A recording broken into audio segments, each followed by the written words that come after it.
La minute du management avec Toulouse Business School, campus de Casablanca, partenaire de la CFCIM. Bonjour, le burn-out, vous savez ce que c'est? On le traduit littéralement par épuisement professionnel, et cette notion est apparue au début des années 70 avec l'utilisation de certains psychanalystes de la métaphore de l'incendie interne de l'individu dû à la surchauffe émotionnelle à cause du stress au travail. Mais comment faire face à des phénomènes de burn-out dans une équipe? Mariam Lehlo, directrice générale du cabinet Compétences Plus et intervenante à la Toulouse Business School de Casablanca.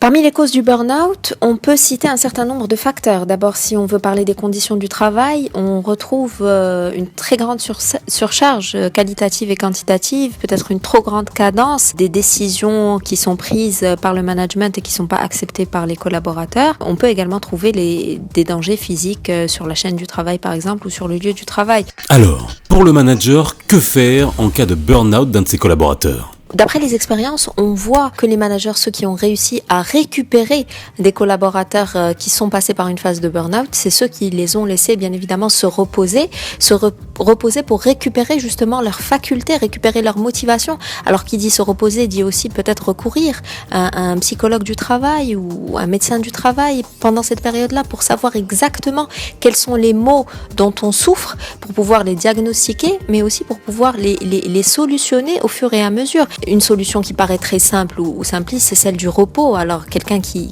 vit un burn-out a besoin, c'est évident, de se reposer, et il a également besoin de se faire accompagner dépendamment justement de l'intensité de la pression qu'il avait vécue ou du surmenage ou d'un certain nombre de facteurs stressants qu'il a enduré. Et donc l'aide psychologique ou l'aide d'un médecin peut être salutaire, en plus de l'écoute ou du sens, on va dire, d'accompagnement du manager. Merci Mariam, à demain dans la Minute du Management.